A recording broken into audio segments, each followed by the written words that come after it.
शख्सियत का नाम नामी इसमें ग्रामी पेश किया। मैं अपनी और तमाम हाजरीन की जानिब से उसकी भरपूर तारीफ करता हूँ और सदर मौसूफ से इल्तिमास गुजार हूँ कि वो प्रोग्राम की कार्रवाई आगे बढ़ाने की इजाज़त मांगें। बहुत बहुत शुक्रिया।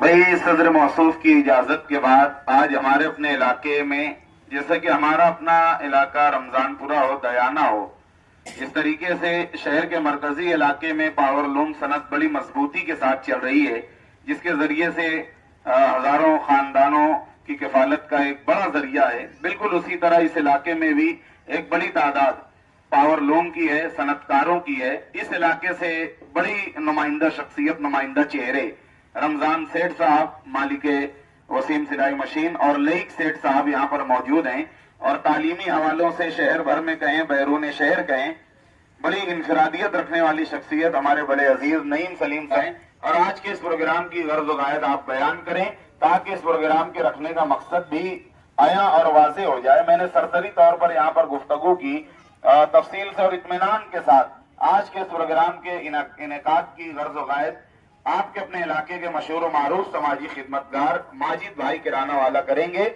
मैं उनसे गुजारिश कर रहा हूं कि ख्वाब यूं ही नहीं आंखों में बुने जाते हैं। रमजान सेठ के ख्वाब यूं ही नहीं आंखों में बुने जाते हैं, एक न एक रोज सरे बज़्म सुने जाते हैं। और इनके जज्बात को देखा तो ये महसूस हुआ नेक कामों के लिए नेक चुने जाते हैं। मैं गुजारिश कर रहा हूं माइक पर तशरीफ लाए। आज के इस्तकबालिया प्रोग्राम की सदारत के लिए मैं यूसुफ सेठ का तहे दिल से शुक्रगुजार हूँ। इसी के साथ साथ मैं अल्लाह रब्बुल इज़्ज़त का बहुत बहुत शुक्रगुजार हूँ कि आज इस प्रोग्राम को कामयाब करने के लिए उन्होंने मुझ जैसे नाचीज़ चीज़ को सुना। और हाज़रीन की जानिब से आप तमाम लोगों का मैं रमज़ानपुरा कमेटी की जानिब से और अपनी जानिब से, अपने दोस्तों की जानिब से तमाम ही लोगों का शुक्रिया अदा करता हूँ कि आप लोगों ने इतनी कलील तादाद में हाजिर होकर इस प्रोग्राम को कामयाब किए, अपना कीमती वक्त दिया। और इस प्रोग्राम की जो अहमियत है कि वोट बढ़ाना, इसको ख़ास तौर से लेडीज़ ने बहुत संजीदगी से लिया। मैं तमाम ही माँ बहनों का शुक्रिया अदा करता हूँ और तमाम लोगों को इस बात से आगाह करता हूँ कि हमारी रमज़ानपुरा विकास कमेटी तकरीबन 9 साल पहले 18 फरवरी को वजूद में आई। इस वार्ड में जब हमने लोगों की तकलीफ़ें देखी, हमारी ये रोड जो बच्चों को माँ बहनें स्कूल छोड़ने जाती थी तो बच्चे गिर जाते थे कीचड़ में और कपड़ा मैला हो जाता था। उसके बाद वो बच्चा वापस घर जाता था, फिर माँ के साथ आता था, फिर वो भी गिरती थी बेचारी, हम लोग दौड़कर उठाते थे। एक तो मसला ये रहता था गैर मुहर्रम को हाथ लगाना, कहीं कोई मसला न हो जाए। ऐसे बेशुमार मसले, काली मट्टी का हमारा ये इलाका जिसमें हमने पहले टर्म में पाइपलाइन खड़की रोड तक के डलवाई। हमारे इस कमेटी के कई मेंबरान अल्लाह ताला को प्यारे हो गए, जिसमें शरीफ भाई होटल वाले हमारे साथ मौजूद है हमेशा, इमरान काजल साहब, यूसुफ इलियास साहब, साहिद सेठ रेशम वाला, हामिद कुल्लई वाले, हामिद अख्तर और सईद अहमद बांगी साहब। ऐसे हमारे पूरी कमेटी में 175 लोग हैं जो अलग अलग गढ़ में अपनी तशरीफ रखते हैं। और यहाँ पे हम जब भी कोई प्रोग्राम करते हैं तमामी लोग अपना वक्त, कीमती वक्त देते रहते हैं।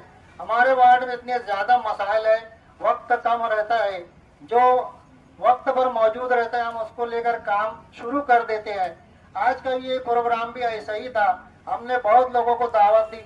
कल रात में सोबत ही बच्चाओं का फ़ोन आया, उन्होंने मुझको रेस्ट हाउस में बुलाया, बोले बेटा तूने इस्तकबालिया प्रोग्राम का बहुत अच्छी बात है, मैं आज नासिक जा रही हूँ, कुंभ का मेला है, तो प्रोग्राम अगर जमेगा तो 28 तारीख को रख लो, नहीं तो मेरी शुभ इच्छा है तेरे साथ है और जो भी तेरा काम हो मैं 28 तारीख को मालेगांव आ रही हूँ, तेरा जो भी मसला है लेटर पर लिख कर ला, मैं उसको इंशाल्लाह पूरा करूँगी। और सुबह सुबह मैं मंत्री साहब दादा भूसे के बंगले पे गया, उन्होंने मुझसे 10 मिनट बात की और बोले मैं अभी अभी मंत्री पर संभाला और देख ली इतनी ज़्यादा गर्दी है, फिर मैं कोशिश करूँगा 5 मिनट निकालने की। अभी 15-20 मिनट पहले मैंने फ़ोन पे बात किया तो बोले एक मंत्री आ गया मानिक राव कोकाटे साहब, तो मैं नहीं आ सकूँगा। बहरहाल तेरा जो भी काम रहेगा, वार्ड के जो भी मसले रहेंगे तो बंगले पे आना, मैं इंशाल्लाह उसको भी पूरा करूँगा। उसके बाद हमारे मुफ्ती साहब वो आज धूलिया जाने वाले थे, उन्होंने यूसुफ इलियास साहब को ही बोला था कि तू पहुँच, मेरे फ़ोन कर, मैं आ जाऊँगा, कोई वजह से नहीं आ सके। बहरहाल हम तमामी लोगों का शुक्रिया अदा करते, इस्तकबाल करते हैं। खास तौर पर यूसुफ इलियास साहब हमारे हमेशा शाना बसाना हमारी मदद करते रहे। जो भी वार्ड के मसले रहते थे वो अपनी बिसात पर हमेशा कब भी वक्त ना हो, रात के 1 बजे, 1:30 बजे, सुबह 7 बजे, हम जब भी उनको याद करें, हर फील्ड में उन्होंने हमारी मदद की, हमारी रहनुमाई की। और ये आज से नहीं है, तकरीबन 12 साल तो हमारे साथ जुड़े हुए। पावर लूम के मसले हो, पावर का कोई मसला हो, घर पट्टी का कोई मसला हो, किसी की बहन बेटी का मामला हो, हर तरीके से उन्होंने हमारे वार्ड की रहनुमाई की है, हमारे लोगों का साथ दिया है, हमारी हौसला अफजाई की है। और इसी तरह हमारी कमेटी के तमाम जिम्मेदार शहीद सेठ वर्कशॉप वाले, अब्दुल वदूद मुकादम साहब और इसी तरह हमारे वार्ड के जितने भी जिम्मेदार हैं, हम सब के राब्ते में रहे, सबसे काम लेते रहे। और ये जो वोट काज प्रोग्राम है ये हम 3 महीने से टालते आ रहे थे। आज हमारे रमजान पूरे की जो जनगणना है वो कम से कम 1650 वहाँ गिनती है, जिसमें लेडीज 1100 है और 800 जेंट्स की गिनती है। सरकारी रिकॉर्ड में हमारा जो है आज भी वार्ड ग्राम पंचायत की वजह से जाना जाता है। अगर हम एक घर में 4 लोग रहेंगे तो हम 4 लोग का ही खर्चा उठाएंगे, 4 लोग की वजह से राशन लाएंगे। इसी तरह सरकारी रिकॉर्ड में भी आज ग्राम पंचायत जैसा रिकॉर्ड है, अगर हम वोट इधर नहीं करेंगे तो हमारे रिकॉर्ड बनेगा नहीं। जब वहाँ 23,000 लोग की गिनती होंगी तो उस हिसाब से वार्ड में फंड आएगा, उस हिसाब से यहाँ पर काम होगा। इसी की अहमियत देखते हुए हमने पिछले 6 महीना पहले राशन दुकान का एप्लीकेशन किए, इंशाल्लाह वो भी 3 महीने बाद चालू हो जाएगा। हमने 300 की लिस्ट नासिक डीएसओ ऑफिस भेजे, उसके लिए भी हमारे मुफ्ती साहब दादा हुसैन और यूसुफ इलियास ने हमारी रहनुमाई की। कल शोभा ताई ने भी बोली कि मैं 28 तारीख को आऊंगी, डीएसओ से बात करें, कलेक्टर साहब से तुम्हारा राशन दुकान का ही मसला हल कर दूंगी। आने वाले हफ्ते में हमने जामा मस्जिद के पास फायर स्टेशन के लिए एप्लीकेशन दिया था, कमिश्नर साहब ने फरवरी के महीने में उसका प्रपोजल पास करने का वादा किया है। इसी तरह अगर आप लोगों की दुआएं साथ रही तो इंशाल्लाह हम हर वार्ड, हर गली के मसाइल को हल करने के लिए कोशिश करते रहेंगे। इसके लिए कामयाब करने के लिए अपना कीमती वक्त दिया, शुक्रिया। अस्सलाम वालेकुम। इनेकाद से लेकर कामयाब करने तक बड़ी जाफिशानी के साथ, बड़ी लगन के साथ यहाँ पर लगे हुए हैं। सईद अशरफी, सईद शेख वर्कशॉप वाले आपसे माजिद भाई ने अपनी गुफ्तगू के दौरान इस बात का उन्होंने इजहार किया कि ये इलाका, अब जाहिर सी बात है जिस घर में जितने लोग रहेंगे उस हिसाब से उस घर के अखराजात होते हैं और उसी हिसाब से बाजार लाना जिसको कहते हैं किया जाता है। लेकिन अभी तक हमारा अपना ये इलाका कारपोरेशन में आज कई सालों से जम होने के बाद, कारपोरेशन की हद में शामिल होने के बाद तामीरी कामों में इसीलिए पीछे है कि आज तक हमारे अपने इलाके का जो रिकॉर्ड है ग्राम पंचायत के हवाले से बना हुआ है। ये वोटर लिस्ट में नाम बढ़ाना, ये आप लोगों को तकलीफ देना या आपके वक्त को बर्बाद करना नहीं है, बल्कि एक तरीके से इस इलाके में रहने और बसने वालों की तादाद सरकारी तौर पर बताना है, ताकि आने वाले वक्तों में जो हुकूमत की स्कीमें होती है, चाहे वो रोड गटर के ताल्लुक से हो, दवाखानों के ताल्लुक से हो, फायर ब्रिगेड के स्टेशनों के हवाले से हो या दीगर हवाले से हो, जो अवामी कामकाज के लिए होती हैं, वो किस तरीके से हो। जब तक हमारी अपनी तादाद सरकारी रिकॉर्ड में हम बताएंगे नहीं, हमारे नामों का इंदराज वहां होगा नहीं, तब तक हम देखेंगे तामीरी काम रमजानपुरा सिर्फ एक नाम है। लेकिन अगर हम रमजानपुरे के एक एक इलाके का सर्वे करें तो हमें कई गट इसमें मिलेंगे, सैकड़ों गट सिर्फ रमजानपुरा इस हत्ती में आपको मिलेंगे। फिर एक बड़ा इलाका दयाना इलाका है, उस तरफ भी जहाँ पावर लूम है, उसी के साथ साथ एक बड़ी और गुंजान आबादी है। उस इलाके में भी रहने बसने वाले मालेगांव के मरकजी इलाके से आकर रहने वाले लोग हैं। तो भाई ये जो वोटर लिस्ट में नाम बढ़ाने का जिम्मेदारान बोल रहे हैं, ये आने वाले वक्तों में आपके लिए, आपके बच्चों के लिए बहुत ही फायदेमंद होगा। रहा सवाल वोट देने का, हर आदमी अपने आप का जिम्मेदार है, अपने घर का जिम्मेदार है। वोट देना अपने आप इख्तियार में, हमें किसको वोट देना है किसको नहीं देना है ये हमें अच्छी से समझता है। लेकिन रहते वक्त अगर हम तमाम तर खासतौर पर ये डॉक्यूमेंट भी अपना क्लियर करवा ले तो आने वाले वक्त में हमें आसानी होगी। अब मैं नईम सलीम सर से गुजारिश करूंगा कि आप यहाँ पर तशरीफ लाएं और अपने ख्यालात का इजहार करें।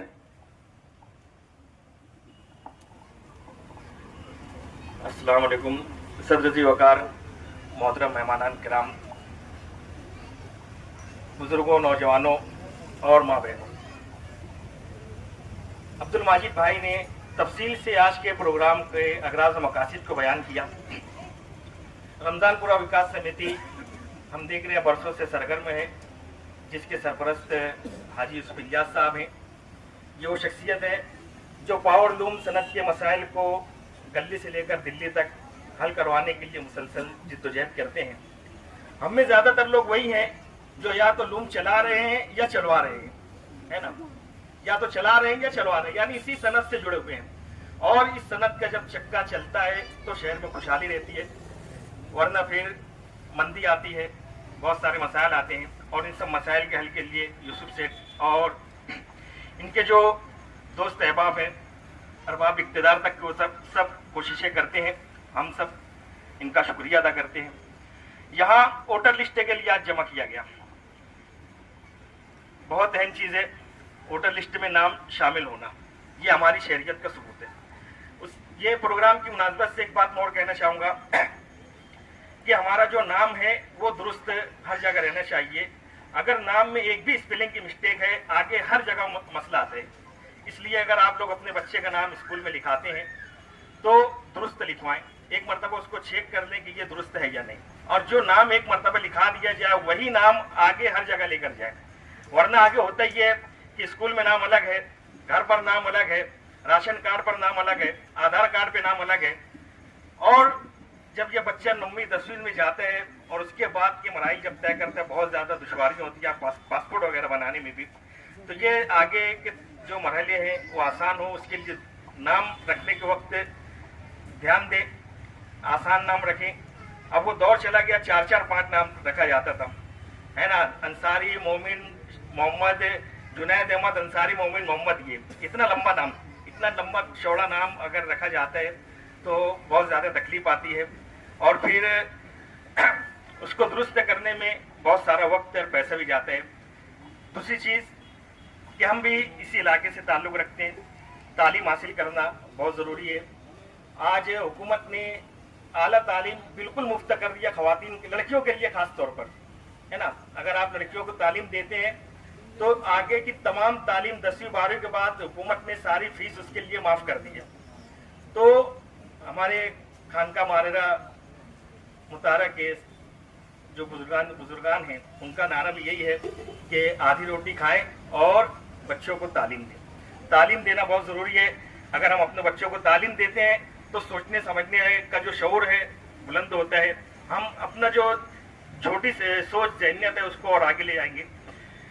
10वीं 12वीं के बाद से तलबा के लिए आधी फीस माफ़ है और तालिबात लड़कियों के लिए पूरी फीस माफ़ है।